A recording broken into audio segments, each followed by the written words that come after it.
Já parou para se questionar sobre a intrigante situação de Caim, um dos primeiros filhos de Adão e Eva, conforme a narrativa bíblica? Como ele teria uma esposa e, mais perplexo ainda, como teria gerado um filho, considerando Adão e Eva como os únicos progenitores da humanidade? Ao examinar as entrelinhas da Bíblia, desvendaremos as respostas sobre esse enigma misterioso. Então, desde já, convido-o a se inscrever no canal, deixar seu like e embarcar conosco nessa intrigante descoberta. Caim, uma figura central nas narrativas bíblicas, é apresentado como o primogênito de Adão e Eva, marcando os primórdios da humanidade. Seu relacionamento com Abel, seu irmão mais novo, torna-se crucial no episódio do sacrifício a Deus. Em um ato de devoção, ambos oferecem seus produtos a Deus, mas a aceitação divina recai exclusivamente sobre as ofertas de Abel, deixando as de Caim rejeitadas. A razão para a recusa divina permanece enigmática, gerando interpretações diversas ao longo dos séculos.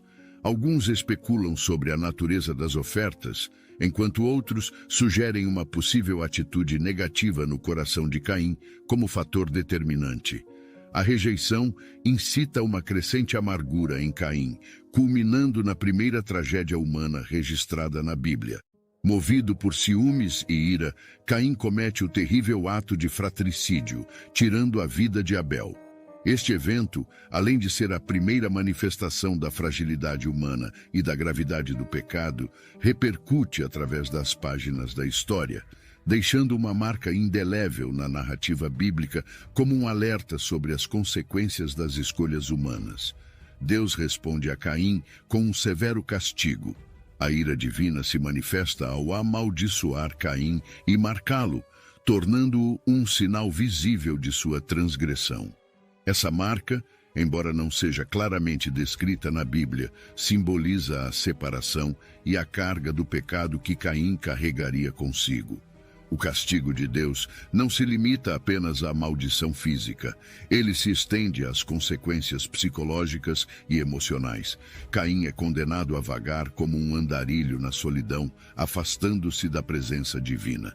Esse exílio o deixa à mercê da própria consciência, carregando o peso de sua escolha nefasta. A solidão de Caim, agora distante de Deus e da convivência humana, reflete a profundidade da separação causada pelo pecado. O andarilho solitário torna-se um símbolo da alienação espiritual e emocional, uma consequência direta de suas ações.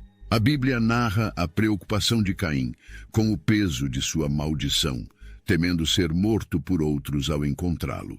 Em resposta a essa apreensão, Deus coloca uma marca sobre Caim, garantindo sua proteção contra qualquer vingança mortal. Este ato divino não apenas preserva a vida de Caim, mas também simboliza a misericórdia divina em meio às consequências de suas ações. Aqui pode surgir o primeiro questionamento dos mais céticos. Quem seriam esses outros que Caim tanto temiam? Caim e Abel não seriam os únicos filhos de Adão e Eva? Calma, meu jovem gafanhoto. Mais à frente você encontrará as respostas para essas perguntas. Então vamos prosseguir. No capítulo 4, versículos 16 e 17, descobrimos que Caim, mesmo vagando como um andarilho, encontra uma mulher e estabelece uma relação conjugal. Dessa união nasce um filho chamado Enoque, marcando o início de uma nova geração descendente de Caim. Surpreendentemente, Caim não apenas sobrevive ao castigo divino, mas também se estabelece de maneira notável. Ele decide construir uma cidade e a nomeia em homenagem ao seu filho, Enoque.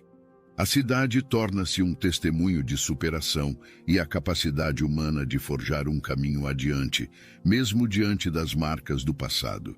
Essa escolha reflete a determinação de Caim em criar um legado e uma comunidade, desafiando as adversidades de sua condição errante. No entanto, é neste ponto que as indagações começam a se multiplicar.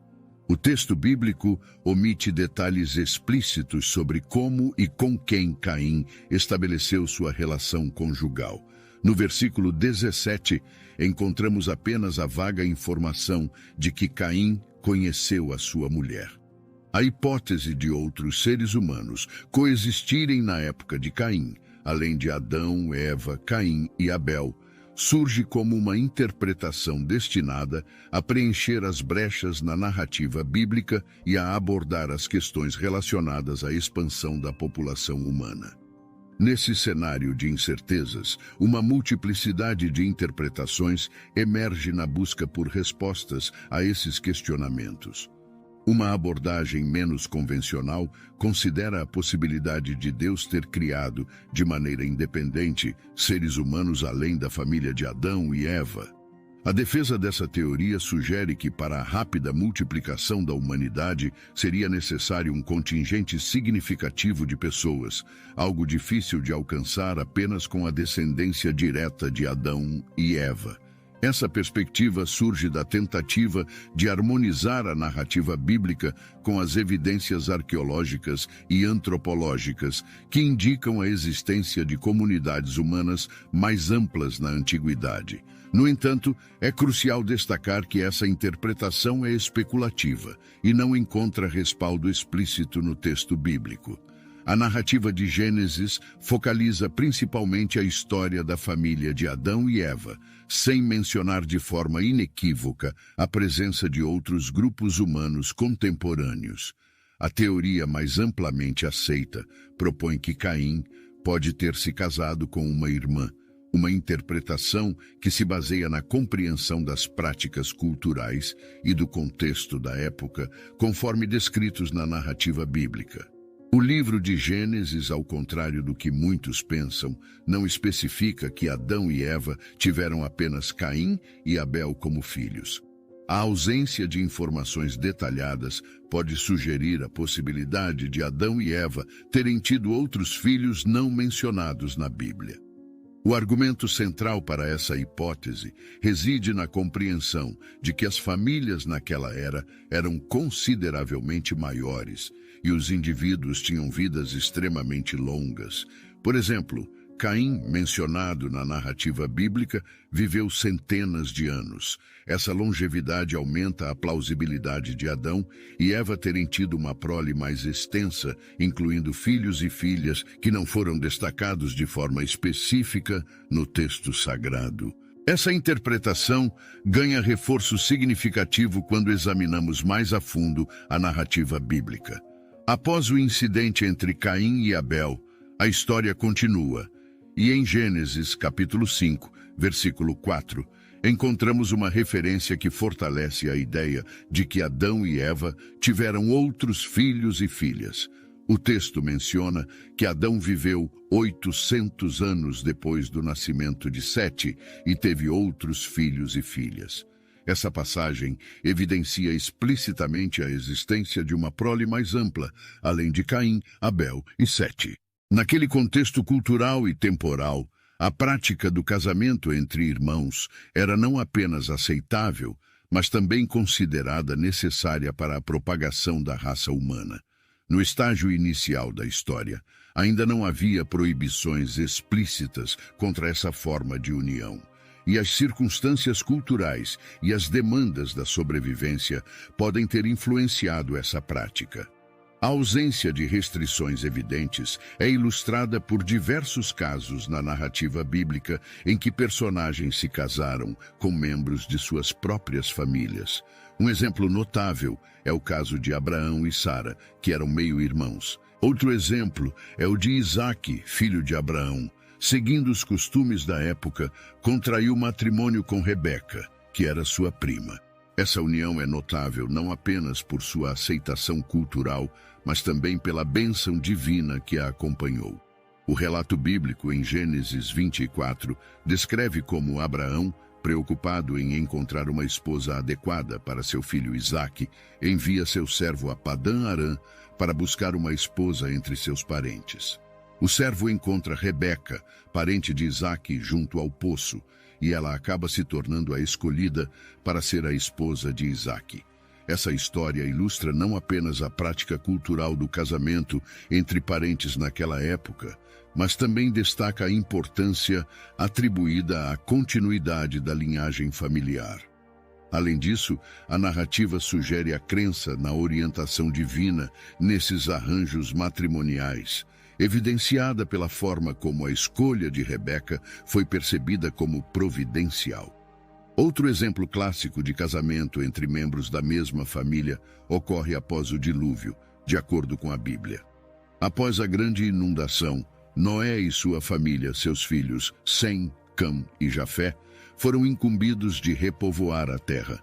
Dada a escassez populacional após o dilúvio, os filhos de Noé não tiveram outra opção senão casar-se entre si ou até mesmo com suas próprias irmãs para cumprir o mandato divino de multiplicar-se e povoar a terra novamente.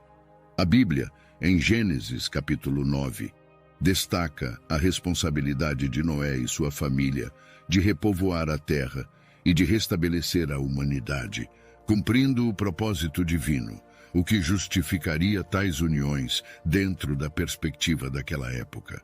Esses exemplos enfatizam como, em diferentes estágios da história bíblica, o casamento entre membros da mesma família era considerado aceitável e até mesmo necessário para a continuidade da linhagem humana após eventos extraordinários. É intrigante observar que as leis contra o casamento entre parentes, como as estabelecidas na lei mosaica, surgiram consideravelmente mais tarde, aproximadamente 2.500 anos após a criação de Adão e Eva, marcando um ponto significativo na evolução das práticas matrimoniais.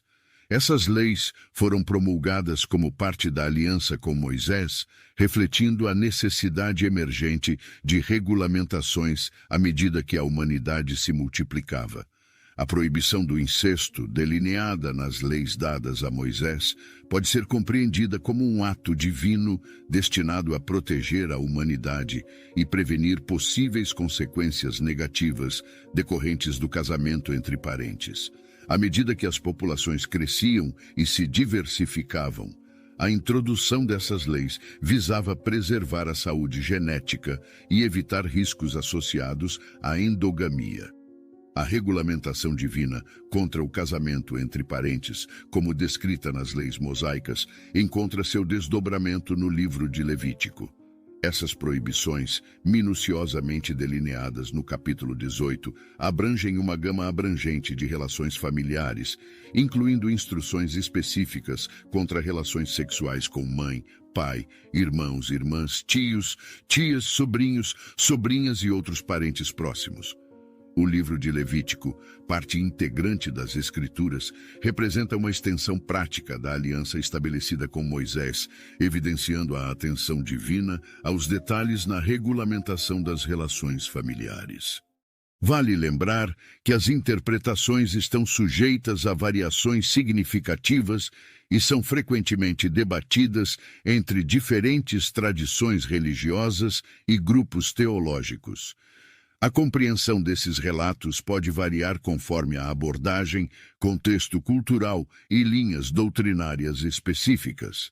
No entanto, é ainda mais importante destacar que, independentemente das divergências interpretativas, existe a perspectiva de que não devemos questionar ou duvidar de Deus.